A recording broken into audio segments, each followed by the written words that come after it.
Hello, welcome to Emotional Badass, where Moxie meets mindful. I'm your host, Nikki Eisenhauer, life coach and psychotherapist. And on today's episode, I'm discussing compatibility, red flags, and bumper car mentality.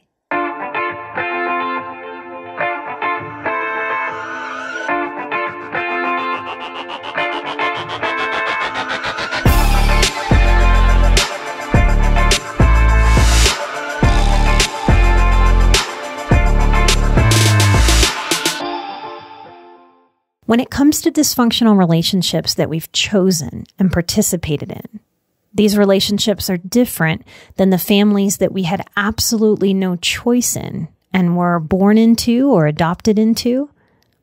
Most of us, if we grew up with dysfunction or toxic people, we tend to then go out into the world and find ourselves attracted to what we've known, which is typically chaos, abuse, neglect, energy-draining vampires, immaturity, reactivity, and or we recreate and become some of the chaos, the abuse, the neglect, the energy-draining vampirism. To have a functional relationship as an adult and step into our adult empowerment, we must be willing to acknowledge, face, and ultimately own any of our dysfunctional reactions, our thoughts, our behaviors that we may have learned all along the way. This is a first step in moving away from whatever dysfunction we may have soaked up. It is far too often one-sided in dating culture in America that people are out there searching and looking for someone that is generically their version of healthy and good enough. And that is a much more common sentiment and idea than the healthy idea of, hey, I'm really working on myself so that I can be the greatest partner that I can be for someone else. I want to grow into someone that I would want to date, that I would want to partner with. This is how we attract and change our attraction system to more of what will work for us instead of what we have always known. There's an old saying, if we always do what we've always done, we'll always get what we've always gotten. So to change, we have to really be willing to lean in and change. Now, it's just part of the human condition. It is part of how our human psychology works, that our egos have more comfort pointing outward, wanting outwardly, desiring fixes that are outside of us. This means that our egos attract us to external things with the hope to fix ourselves, to make us all better, or to be the thing that finally makes our lives A-okay. This is a powerless or helpless way to move through the world, and yet it's very popularized. Our power, our self-helpness, if you will, instead of a helplessness, our power is in owning our internal personal development. And this dedication to healing ourselves internally, whatever that means to us, that this ultimate healing heals our people picker. Now, I didn't even know how to think of any of this stuff when I met my first husband at the age of 17 and married him at 22. I had what I'm going to call a bumper car dating mentality. And dating and partnering really should not be so much like bumper cars. But this is very, very common. This idea of I randomly bump into you and we have chemistry, so we should try to make a relationship work, right? And I can hear some of you already asking and wondering, all right, okay, I've gotcha. So if chemistry isn't the thing to lean into when it gets sparked, then what do we lean into? And it's not that chemistry is bad. It's that we tend to lead with chemistry from the absence of healthy dating advice all throughout our lives, plus the influence of our unresolved trauma from childhood that left us with needs, emotional and physical needs, unmet.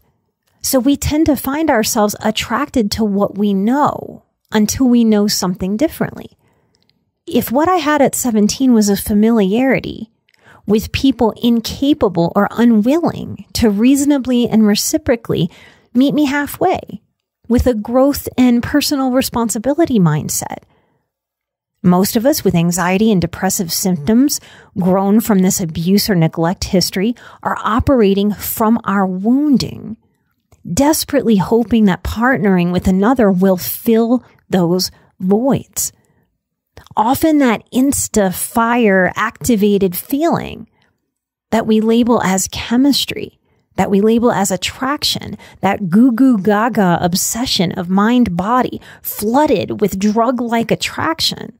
When we have unresolved trauma, this is our best idea of what loving is, but these feelings are actually a warning that we interpret as excitement. This is often driven by the inner child. It's not the wise man or the wise woman that we are cultivating. It's as if our inner child's best thinking is, oh my goodness, this is such an exciting feeling. I'm so electrified. Something about him or her is similar to mom or dad. I couldn't get my needs met with either of them. Maybe this human being will repair that for me, and I'll finally have what little me has always wanted. This is often when we have childhood trauma and attachment wounds and abandonment issues with our families of origin, what we mindlessly, accidentally take as our strategy into the dating world, into our adulthood. And these types of relationships that often start feeling just so drug-like, so electrified, they often blow up in our faces. Why?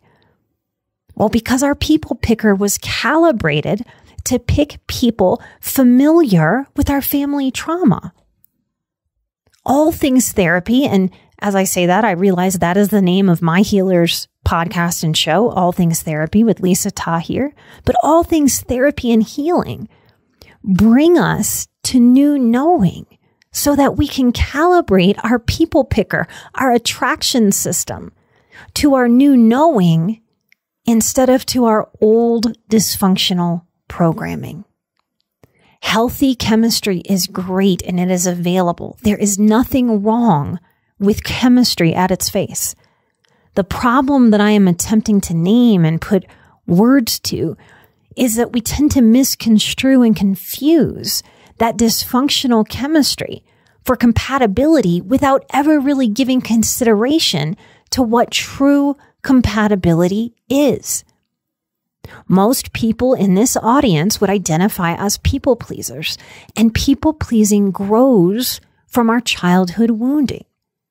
My people pleasing in my youth was my best thinking, my conscious and subconscious strategy that moved me through life by encouraging me to be human clay, by encouraging me to be human silly putty, attempting to shape myself into what a specific partner might want, at least my idea of what that specific partner might want, so that I could secure a human being, so that I could secure a person, anyone really, who would take the position and let me wedge them into my abandonment wound, trying to fill that space. I have so much compassion for that version of myself. And for those of you who are listening right now who resonate with this. Now, maybe if I was an extremely passive human being naturally in temperament and in personality, maybe my real self could have been satisfied. If I was someone operating more on the surface level, maybe this type of relationship, molding myself to somebody else's expectation, maybe that would have been some form of okay. Maybe somewhere else in the matrix of the universe, maybe I'm happily living out that life. But in this life, I am not that. I had to get to know myself and admit that I have a strong personality, that I'm opinionated, that I'm particular, that I have goals that come from a deepness inside of me that's hard for me to explain to somebody that doesn't resonate with a similar kind of deep drive.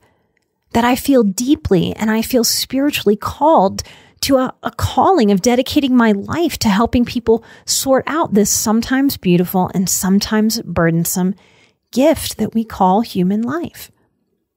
It's as if all the people-pleasing programming in the world wasn't enough to get me to hold that kind of shape, shaping to what somebody else wanted or expected.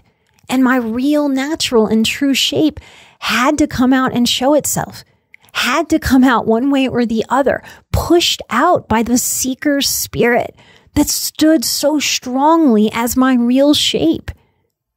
And I, at a point in both of my failed marriages and in other relationships, some platonic, not just romantic, I couldn't hold that codependent shape, or I wouldn't hold that codependent shape. And it's as if after catching that person, I had to shapeshift back to me, capital M-E. Then when I came back to my truer shape, as awkward and uncomfortable and resistant as I was to that, then I wasn't what those people in partnership or relationship, platonic or romantic, I wasn't what they wanted. I wasn't what they had signed up with and for. Taking responsibility is our freedom, y'all. And responsibility isn't a light switch that gets flipped. It is a layered process to come into our personal responsibility. In layers, I ultimately chose to take full responsibility for my part. No matter how inadequate some of my relationships have been, no matter how toxic, from them to me, sending toxicity, no matter the level of that, to grow, I had to own what I had done to myself and to all of those from my past that fit this dynamic with me. By being untrue to myself as the people pleaser I was trained and programmed to be, I hurt myself.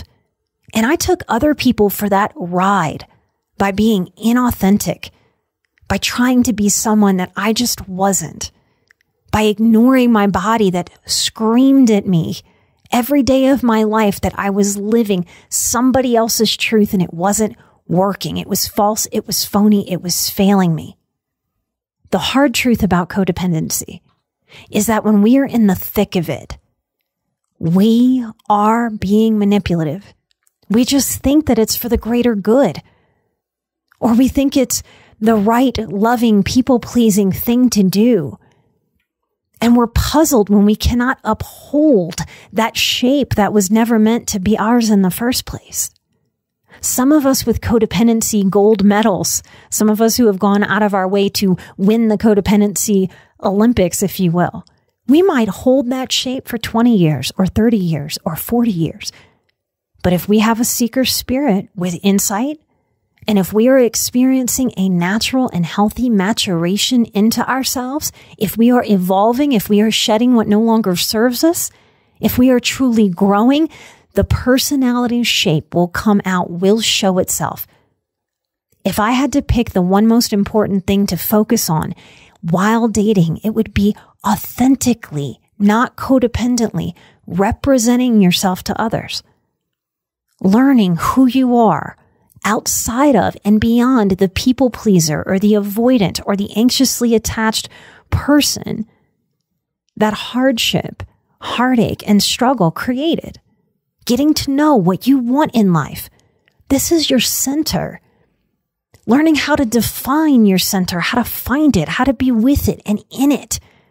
How to stand from your center with stability more and more, penetrating the layers of your experience with truth and loving yourself enough to practice standing tall in and at your center, head held high, listening to your deep intuitive self that whispers. Your deep intuitive self is not going to scream compete with your anxiety to get you to hear it. The more that you invite yourself to stand in your center in such a way, this is your ever-evolving personhood. This is your ever-evolving self-care and soul care. From this work, we start to honor the journey, to figure out compatibility with another, because we start to actually live from a place of grounded, centered truth in who we are, instead of that programming of who we think we're supposed to be and how we think we're supposed to show up And we let go of operating from this place of desperation that is willing to just stick any old body into that wound trying to fill it up. When people work with me, I have them sign an agreement.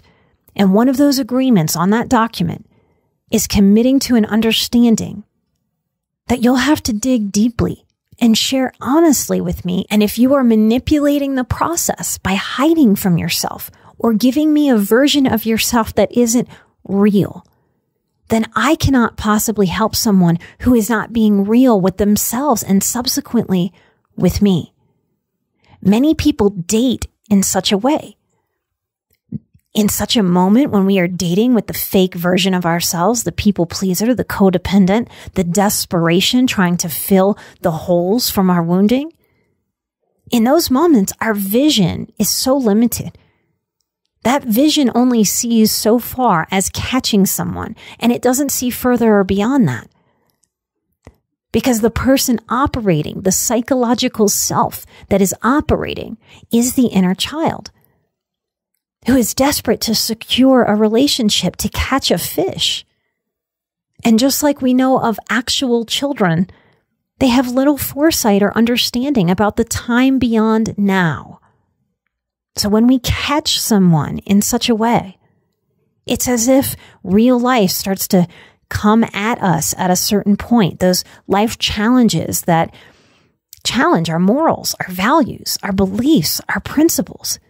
Life is challenging enough to our own personhood. When we are looking to couple with someone, to partner, even to befriend, and life throws us its struggles. If there is only strong friendship chemistry or hot sex chemistry and no to little real life, moral, emotional, financial, aligned compatibility, that is going to be so messy every single time. Chemistry need not pull the compatibility wool over our eyes, not romantically and not in the platonic friendship or business partner realms either. When we let go of people pleasing, we actually start to please ourselves. We start to hear ourselves. We start to open up to being able to really hear and listen. This is how we start to partner with our intuition, how we start to allow it to guide us. We cannot hear our intuition over our anxious people pleasing. So it makes sense that self-worth work is very similar to anti-anxiety work, which becomes intuition listening work, all equaling self-care, or what I call soul care. Our intuition really does feel, sense, see, and hear the pink and red flags. Listening to your body's alarms without allowing that chemistry to cloud or overshadow or blind is very important. Think about the word chemistry. There is a chemical pull when we feel an attraction towards another human being, an energetic drawing in. What might happen if you allowed those intuitive pink and red flag alarm bells to be considered? What if you allowed yourself to shine light right on those things like a flashlight in a dark corner? What if you spoke your intuitions aloud? What if you processed? What if you attended to those intuitions instead of trying to bury them and silence them? Another way for me to say this is chemistry can paint pink and red flags white. We can just paint right on over that pink and red, can't we? Then later, as life is pushing up against us, giving us friction, that paint starts to chip off. And at that point, we start to go, uh-oh, now I'm in it. I've certainly caught this fish. And now this fish is starting to look very pink and very red. For me, I had to get to a place of ownership that this is what I had done to myself, and done it more than once. I've had 2 marriages that ended in divorce. I've had a business partnership that ended in legal squabble and the end of a friendship. In attempting to reunite with certain people from my past after taking a long no contact break. Our big hearts and our big empathy have such an easy time painting over these flags. Our hope would rather ignore or diminish them and not deal with them and be in denial. Almost everyone who leaves a dysfunctional relationship who has ever worked with me winds up saying some form of this to me through the process of our work together. I ignored the red flags. I really did see them. And if you get really honest with yourself, you might not have known how to interpret it in the moment. Your hope, your big heart, your empathy, your woundedness may have all conspired to pull the wool over our eyes. But if this is the truth, and you can admit that to yourself, this indicates that we really do see it, we feel it, we sense these red flags. We just don't want to. This is the truth we can start to offer ourselves so that we can actually deal with this truth. Our wounded inner child so wants to just grip somebody. Compatibility be damned. As we grow, we can learn to tap in this wise woman, this wise man self that we are cultivating that helps us break these old patterns of denial, of dismissal. Isn't it interesting that one of the biggest triggers for highly sensitive people is not being heard or seen? Psychologically, when you commit to hearing and seeing yourself, this is what cleans out that old wound and helps it heal. We can break these patterns. We do have the wisdom inside of us, and we can peel back and get to the deep layers until we have what we need to be true to ourselves, to take better care of ourselves, and to address what needs addressing, no longer sweeping what's important to the development of our lives under the rug. The next Patreon episode is going to be me outlining some red flags for highly sensitive people in relationship and in recovery. That's going to be our November exclusive Patreon episode, available at the $5 level. And if you've never checked out Patreon, now is a great time. We are getting really close to having 60 exclusive Emotional Badass episodes available for you at patreon.com/emotionalbadass. If you'd like to join and participate in the live stream Q&A that I do once a month, the next topic is triggers. We pay 10% of our Patreon forward. And another thing that we do for you, because we cannot do this show alone, y'all are really our team. And I so appreciate the support that y'all are really giving me to put this show out all over the world and to support my team, because I can't do it alone. And I know you can't do it alone either. Thank you so much for all of your support. We give you a shout out. I want to give these people a shout out. Thank you so much. Y'all are our backbone. We appreciate you so much. And I am so proud of you, what you share there, how you grow, the deep questions that you ask. They don't just help you. They help somebody else who didn't know to ask that question or how to ask it. So I want to thank Carrie. I want to thank Zillions. So as you can see, you don't have to give your real name if you don't want to. I want to thank Gwyneth, Aubrey, hi Aubs. I want to thank Sarah, Greg, Christy, Kyla, Amber, Lori, Amanda, Janelle, Rachel, Dawn, Maggie, Amanda, and Kelly. So much of this work is about allowing yourself to marinate in these concepts so that you can rewire. One of the most powerful things to come out of the Boundaries course this year, because my students are my greatest teachers, is the power of not trying too hard. And if that sounds backwards to you, then you're probably exactly the person that needs to hear this today. Your healing does not come faster because you stress yourself out and you try to beat all of this knowledge into your head. It will just stay as head knowledge. It's about opening up to being immersed in this material and giving yourself a chance to soak it up instead of beating your head against the wall or chewing and chewing and chewing and chewing until you have a headache. If you've ever said a simple word over and over and over again till it felt like it lost meaning, till your mouth almost couldn't say the word, it's kind of what some of you do with healing. You try to turn it over and over and over and over in your head until it's so confusing it's lost its meaning. This is why some of our psychology, it's not always logical, because logic would say study hard until you learn it. But with emotional learning, it's a little bit different because we're working to get the change into our subconscious. And that's what I'm speaking to when I share something like this. I am highly aware of the difference between our conscious mind and our subconscious mind. And some of you just got to ease up and be gentle with yourselves. Still diligent to put yourself around this material, opening up to just more and more wisdom and shedding what no longer serves you. You deserve more peace. You deserve more ease, even as you heal. Some of us have way too much experience in programming with things being hard. If I do anything for you, I hope that I help you allow your learning of these deep, deep things to be just as easy as it possibly can be. In my book, you deserve ease just as much as you deserve peace. Light and love. Again, if you're interested in joining me at patreon.com/emotionalbadass, come check it out. If you're interested in sharing the show, you can always share the show at emotionalbadass.com. All of our public episodes are there.